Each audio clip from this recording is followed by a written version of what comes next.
Welcome to Biz Dev Live. This is Cameron Toth bringing you today Martha Gaffney, amazing person, somebody who will help manage your properties for you. We'll talk about property management, all the things that go into it. We will talk about a little bit of Martha's life. Excited to bring Martha to you. We'll get into it right after the Biz Dev theme.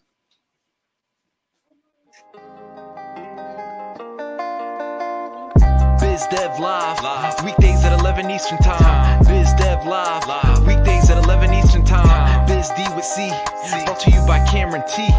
Biz D with C, brought to you by Cameron T. This is business development, not even selling it. This is intelligent. If you watch it, I promise you benefit. Leadership and motivation, empathy and inspiration. Leadership and motivation, empathy and inspiration. Biz Dev Live, weekdays at 11 Eastern Time. Biz Dev Live, weekdays at 11 Eastern Time. Biz D with C, brought to you by Cameron T. Biz D with C, brought to you by Cameron T.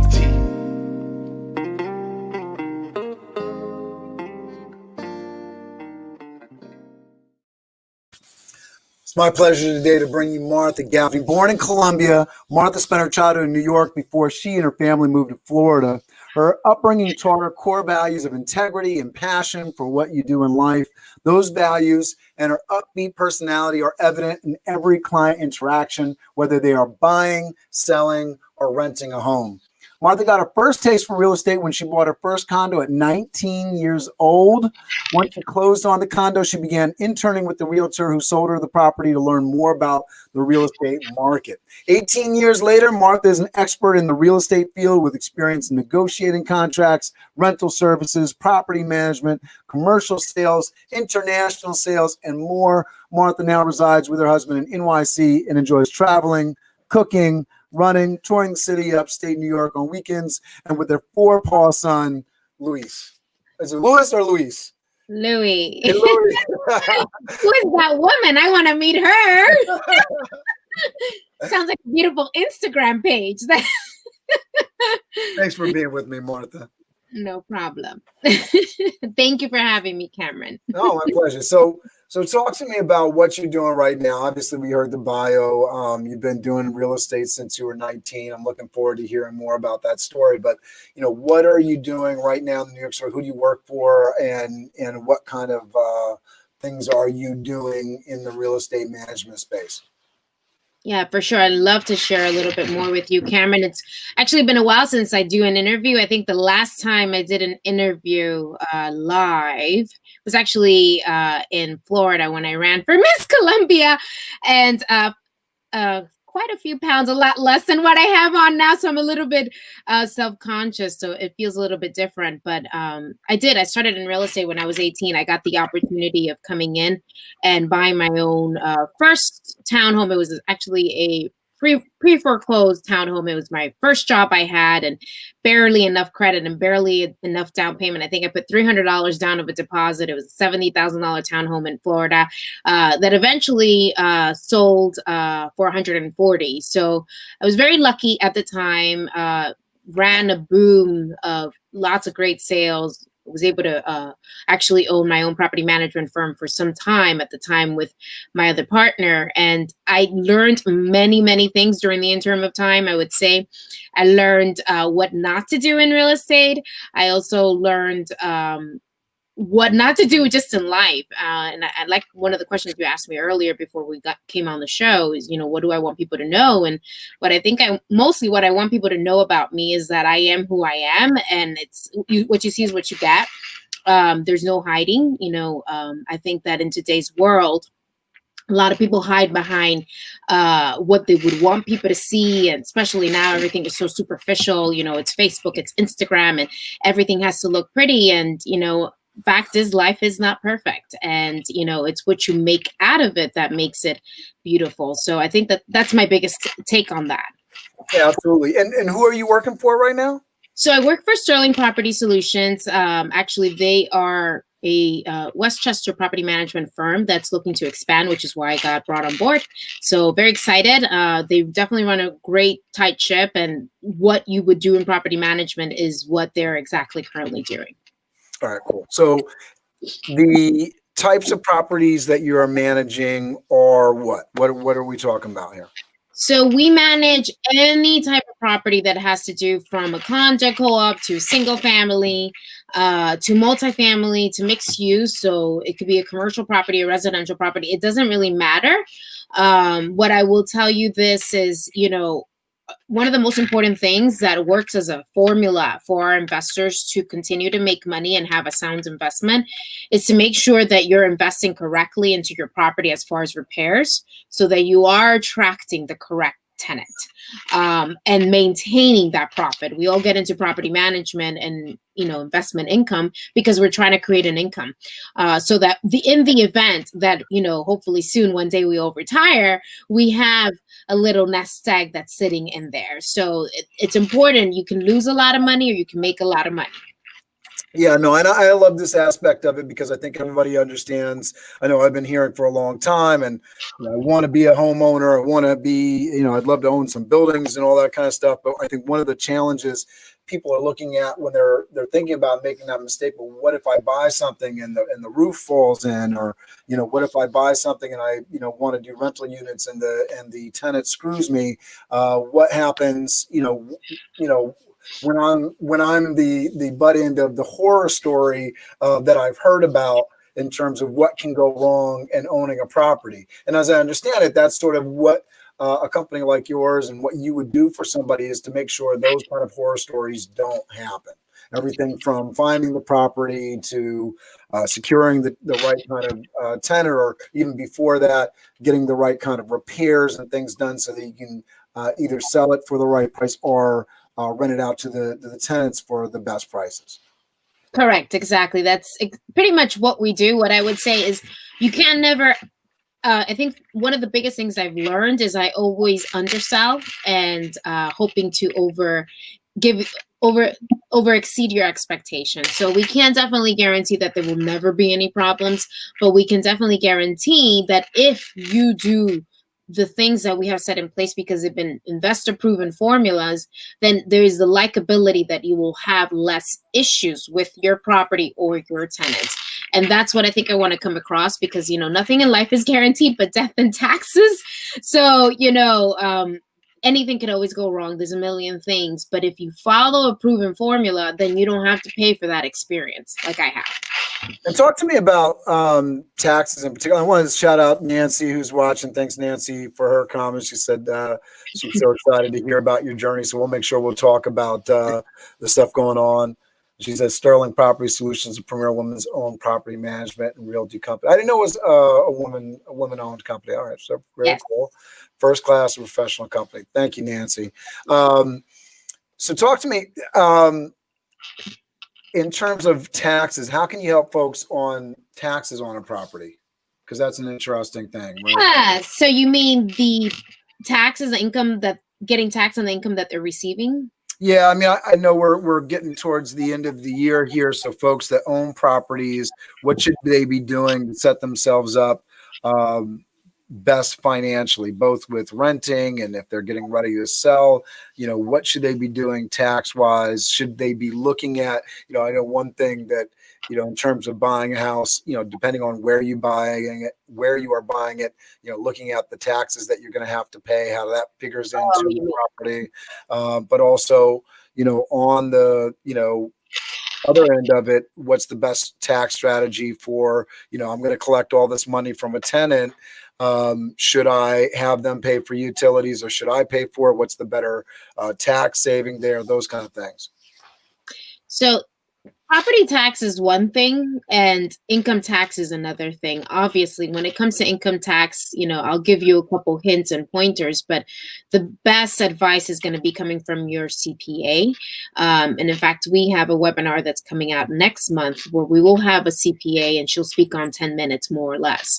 But what I would say is this: when it comes to property taxes, obviously we know Westchester is one, if not the number one county in the nation that is the highest in property taxes. So when you're buying a property, you're looking at the taxes, you're kind of making sure that those numbers, you have to do proper calculations as far as what income, and be realistic, that you're going to be getting after your minus taxes, minus maintenance, minus this, minus that. So on property taxes, I can't do much for you. What I would say is, though, if you're the type of individual that has a high income, meaning you're making $200,000-$300,000 on a yearly basis, these property taxes and all of these expenses are going to help you depreciate those taxes you're at the end of the day paying to the government at the end of the year.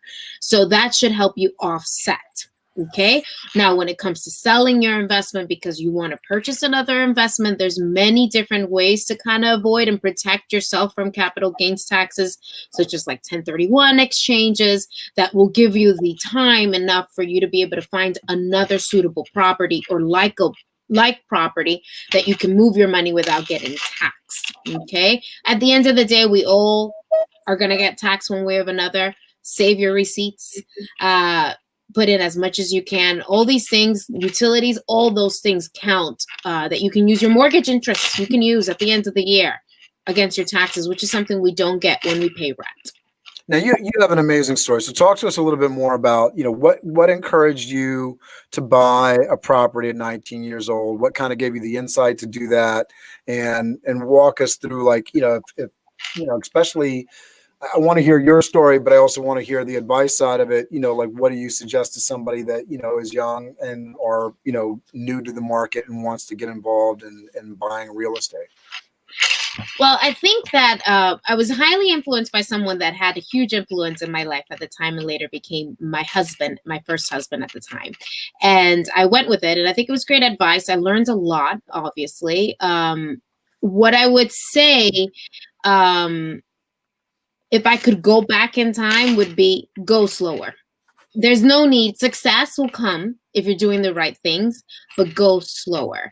I think that one of the biggest key factors that I think didn't help maintain the rhythm I was having was the fact that, there was just a lot of accumulation of property and a lot of business and a lot of this all at once. And it was quite a lot to handle. It's very overwhelming. It's almost kind of like when any business pops up and opens up and they don't know how to handle, like a restaurant, how to handle the amount of people coming in, then you end up getting complaints for this, complaints for that. It could hurt the business and even tear it down.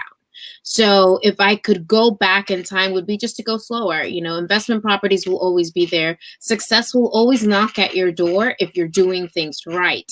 It's a matter of obtaining it and keeping it. So that's what I would say.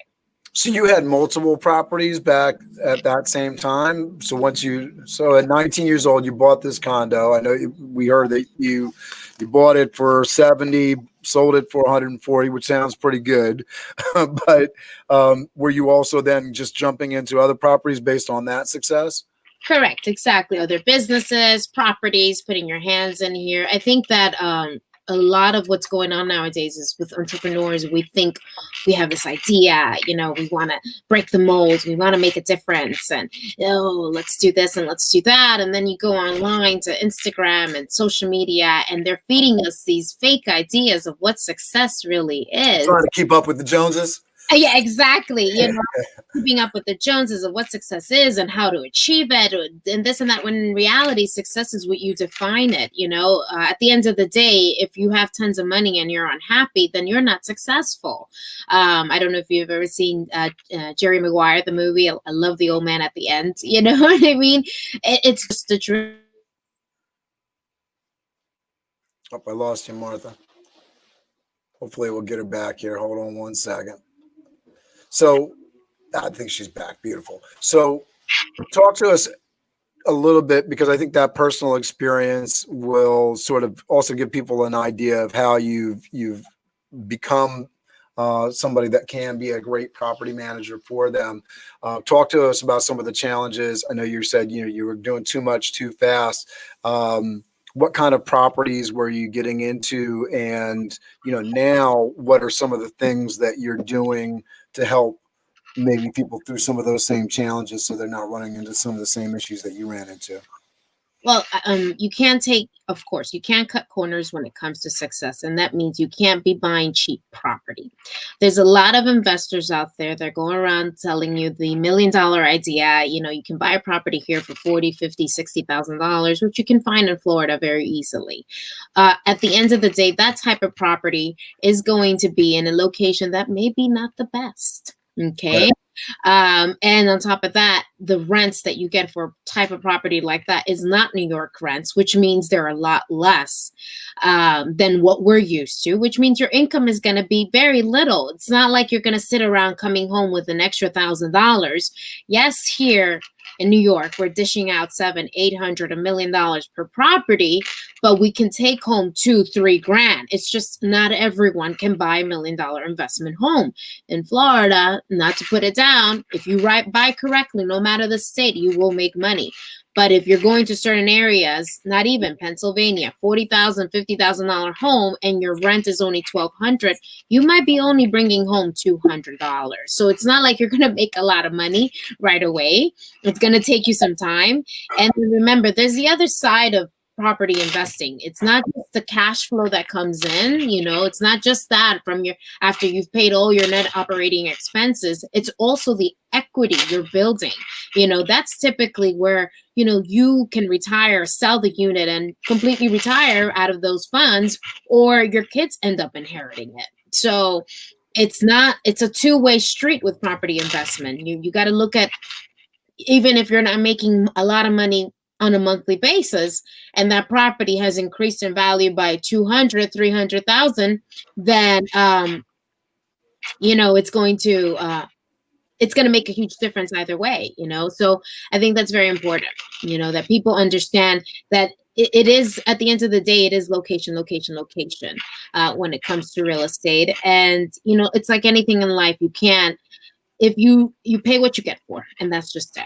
Yeah, I know one of the challenges that both me and my wife have, we've heard for years, because we have friends that have moved, like an hour north, so you can get cheaper property an hour north of here. But I'm not willing. Like, I don't want to commute. I want to be in Western. That's definitely been my philosophy. This is where the money is. This is where I can produce. I don't want to be commuting an hour a day. How much money am I going to lose in the commute?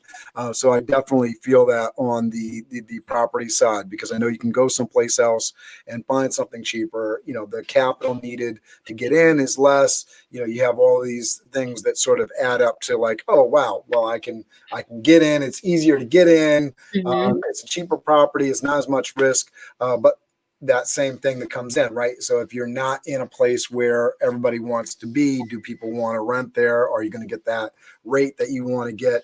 Talk to us a little bit about, how let's say somebody is able to, get themselves a property. How are you helping folks with the tenants? How are you helping them maintain the properties? Because I think these are the challenges, right, that we're all concerned with. Is the roof going to fall in? Is the landscaping going to be kept up? I know my landowner was talking about before we moved in, the challenges that she had with the previous tenants, them not upkeeping the property. So they're like, there were certain things that they were going to do just so that they could continue to keep the place maintained and upright. And that was part of our conversation before we moved in. So talking about that on the property management side, how do you help people find the right tenant and keep the place maintained?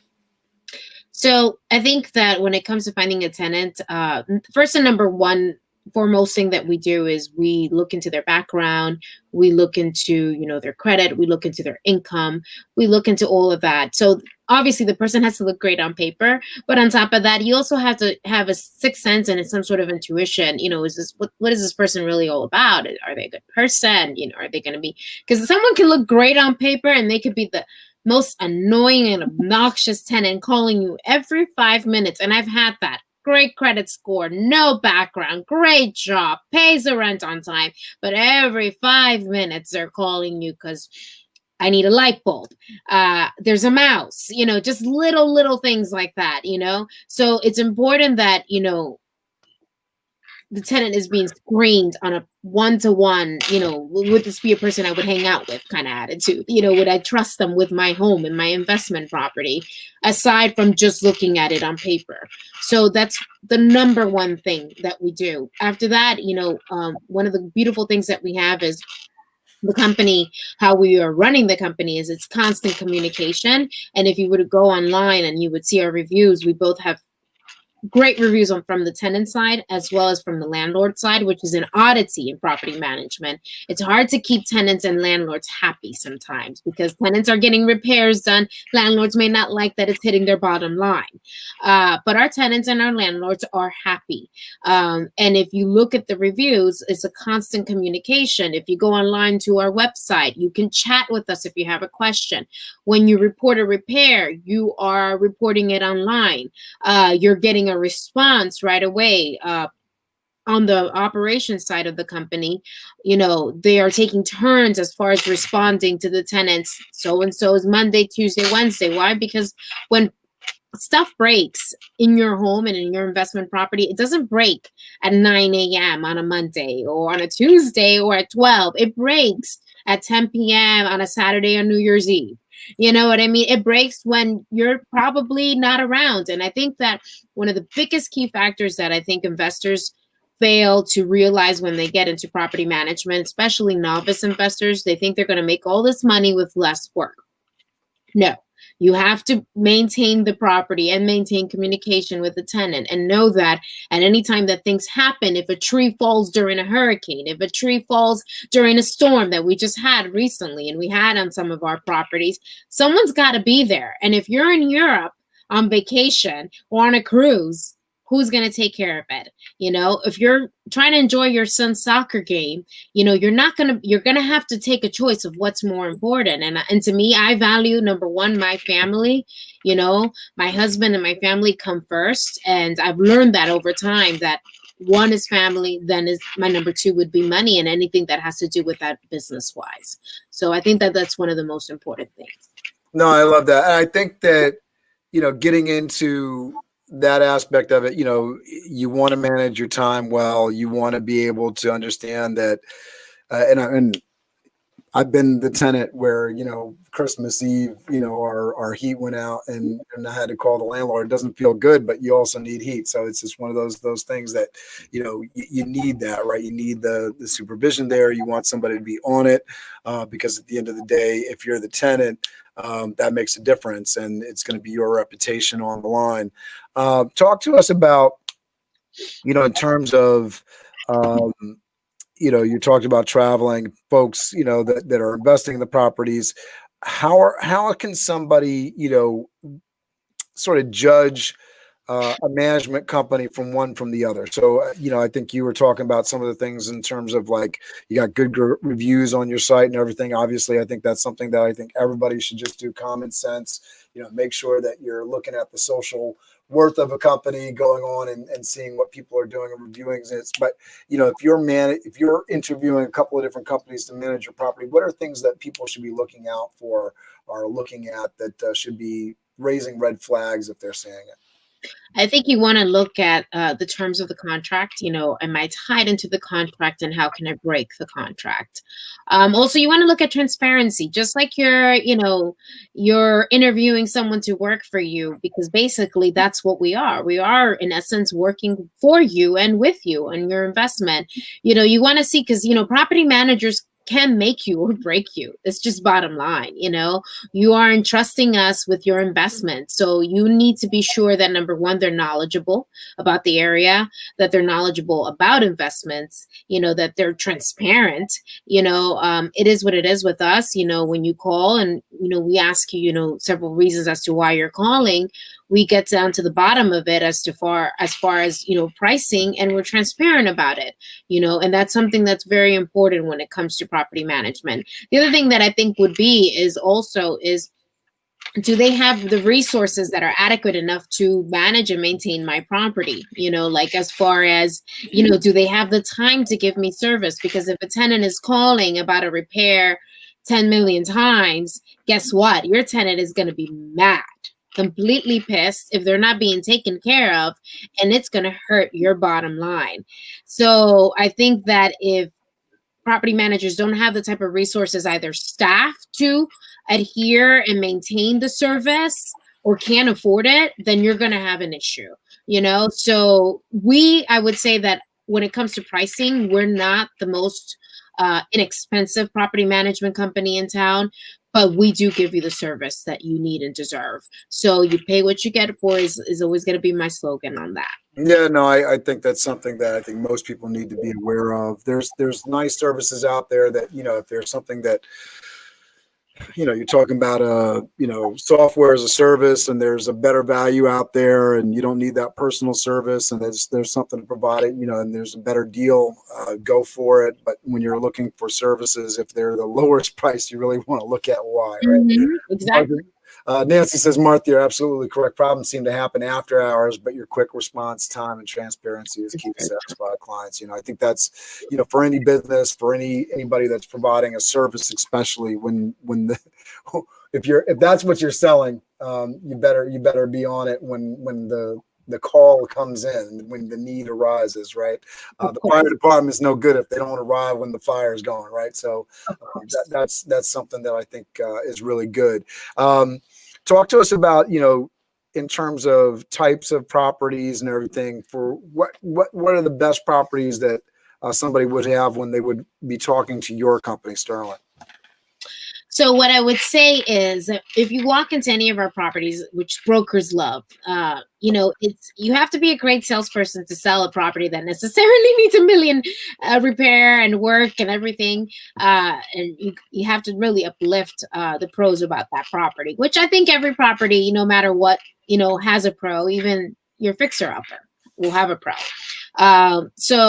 However, it's a lot easier to say, to sell a property that's in great condition and great location. And you will notice that within the properties we manage, they're going to be in great condition and great locations. And that's important for us. So that's a key determining factor. Right now, I have an investor that's coming on board. We help them find the property. It's in a great location. It's in great condition, So I think that's important. And people will know that as a signature. And brokers love that because it's easy to help us fill in a vacancy, because they can come in and show properties for us that we list on the MLS when the properties look great. That's awesome. And who are some partners that you work with that, kind of help you in your every kind of work? I know, Nancy does some great cleaning and restoration. What are some partners out there that you work with every day? I know we're part of this master network circle, so hopefully we can give a few people shout outs in terms of the work they do. But obviously you have to work with a lot of vendors, contractors, folks to do a whole lot of different kinds of things. Who are you looking for in terms of partners? So what I would say is, right now, because we are looking to expand, we're looking for more partners out in the Rockland County area. On my side, because I do the sales and marketing developing side of the business, I don't work with those partners directly. However, the office, when they're scouting, I help scout for them. So like on the Rockland County, more of that. And I know Nancy has been great at giving us her information, because she also services the Rockland County, and that's important for us. Rob Genovese over from his branding company, has been great at giving us some great connections on there. And Cameron, I definitely have to give it to you. Thank you so much for having me. You're a great partner to us, even if we don't use you on a daily basis, but that's important, but the office, the operations side, we're always looking. What I would say is, if you're looking to become part of our group and our projects as we go along and grow, is, reach out to me, and I'd be happy to put you in touch with the director of operations, which is Aurora. She's one of the owners. She's actually another lady owner as well. Oh, that's awesome. Talk to us about sales and marketing in terms of what has been successful for you in terms of reaching out to clients. I know we're both part of Master Networks. Networking during COVID has been challenging. What would you recommend to folks out there that are looking to, sell more, market more? What are some advice you would give to folks? I think what's been working for me lately has been a lot of cold calling, but it's been through email marketing. I don't know if you guys are aware. Unfortunately, the cold calling on the phone has been prohibited and been extended time and time after time until I think now we're at November 4th. Hopefully, the ban gets raised. So there has been many different ways of trying to reach out to new property owners or to just current property owners to see if they would be interested in our services. So I think one of the things that has been working for me is instead of calling people. I think we froze. Yeah, I know. I think part of what Martha's getting at is making sure connections are warm. Sorry, you froze up there, Martha. You're talking about calling folks, and I don't know who you were talking about.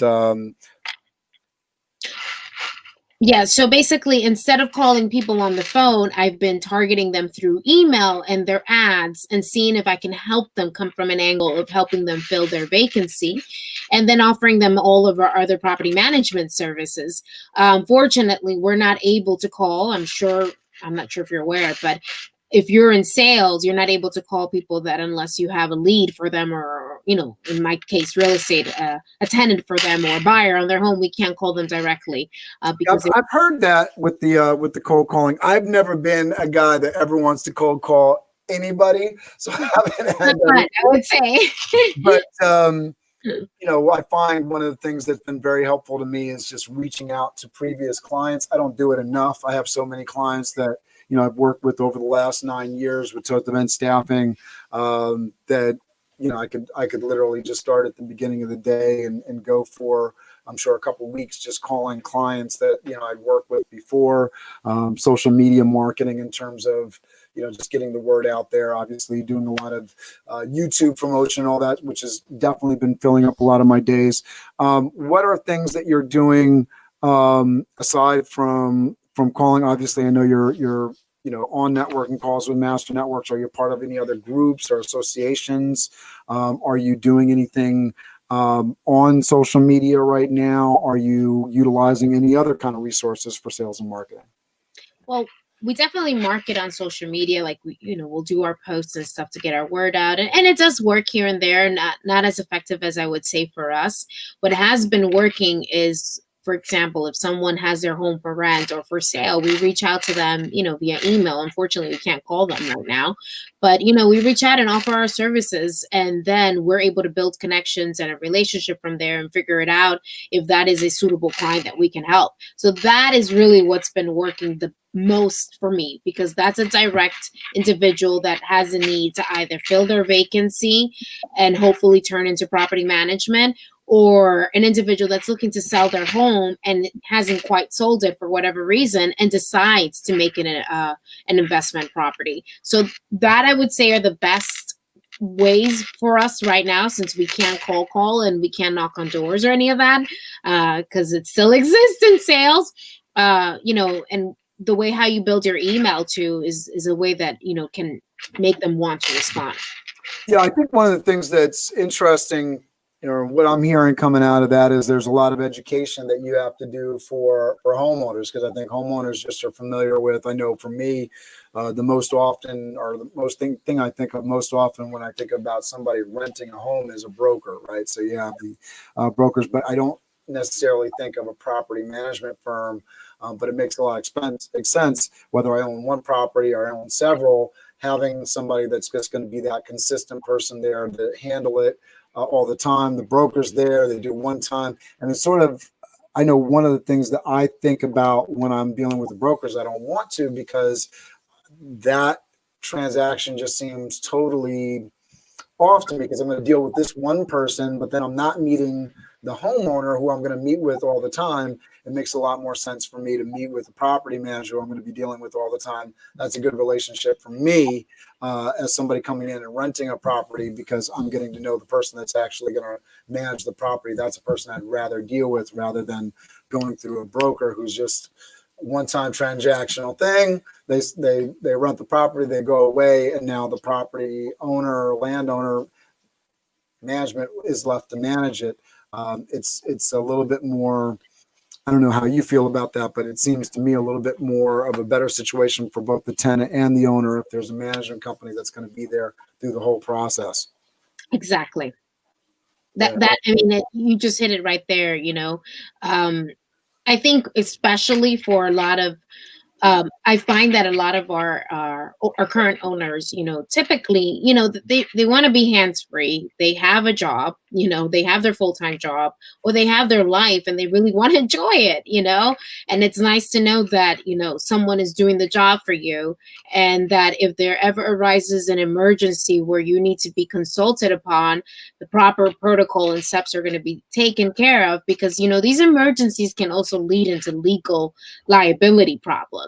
What we do isn't just an easy per se thing. And in fact, I don't think we charge enough. It's a lot of work to be in property management, and it's a lot of liability. It causes a lot of risk. People can fall, people can say things, and to know that someone can handle it correctly to keep you out of that liability, it's a huge important piece. Yeah, no, I hear you. I mean, I think you hear the horror stories, obviously you want to keep a bad tenant out, but there's, people are people have families, somebody's going to come in there.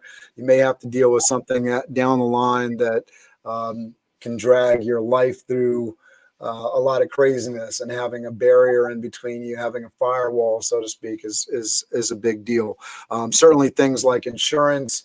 I think there's so many homeowners out there that, probably don't have those requirements in place, like, making sure a tenant has renter's insurance, having some of those, boxes checked, to make sure that you have safety. I know going into business for myself, even just doing something as simple as, all right, you have an investment property, starting up a LLC or S corp, so that you can actually pay yourself and keep that business separate from your personal finances, so that it's an actual business versus something that is directly on your social security number. Because at the end of the year, going back to the taxes conversation, I've been there, done that, with the challenge of, letting the IRS think that, something that's an expense is not an expense and it's actually income. And now you're having to battle it out with the IRS, which is not a place where anybody wants to be. So keeping your personal finances separate from your business finances, incredibly important.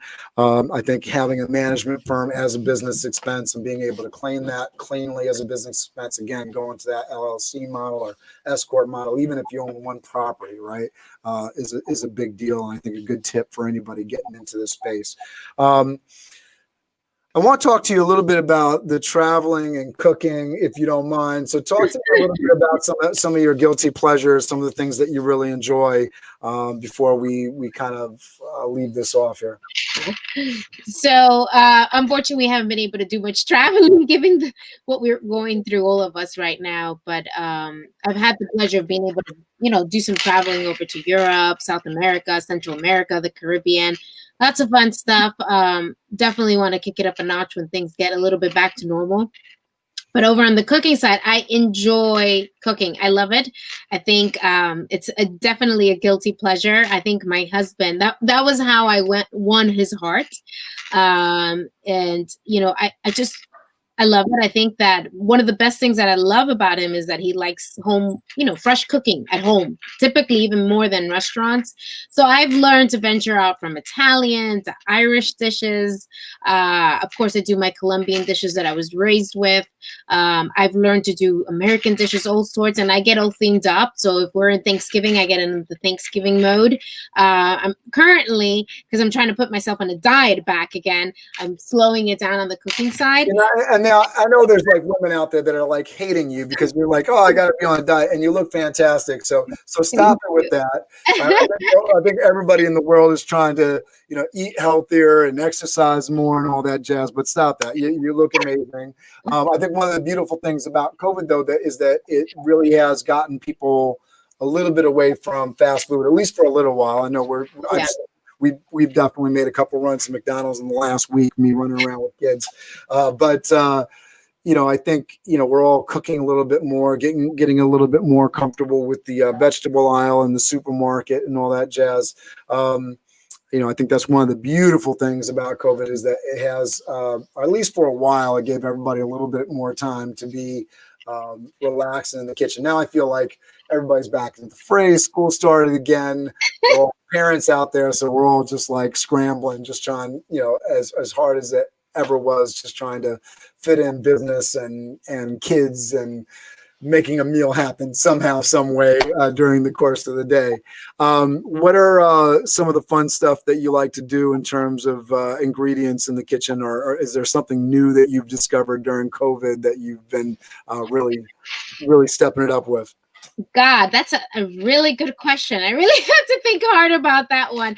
I think one of the first things that I did, one of my first Irish dishes that I did, because my husband's Irish, is I did a the Irish soda bread. It came out really nice, very pretty. I actually posted it on Instagram. I thought it was, I was actually proud of myself. Bread and cakes they're a hard thing to make because it's like the proper ingredients have to work the right way to rise the milk. Yeah. You know what I mean? So I was proud on my first try. It came out pretty good. I think it came out better. But I also learned how to cook a cold cannon dish.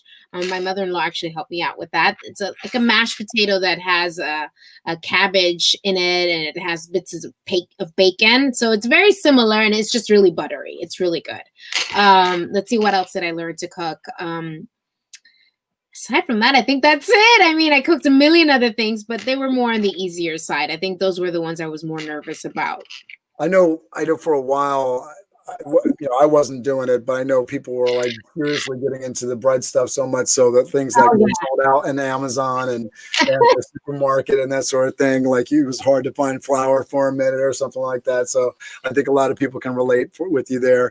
How can people get in touch with you if they want some great Colombian cooking, or they actually want to get in touch with you to manage a property?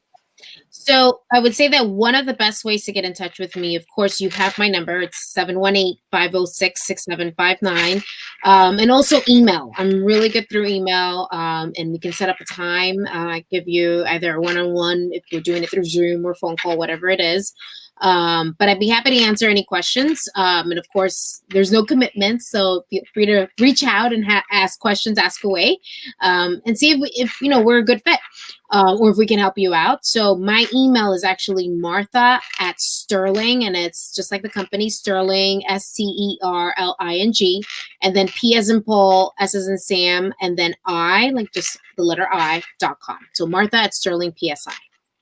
That's beautiful, and I put your LinkedIn into the comments, and also make sure that it's in the notes underneath our video today. I'm so happy that you were with me today, Martha. I think some folks learned a little bit about property management, learned a little bit about Colombian and Irish cooking. So we got a little bit of that done.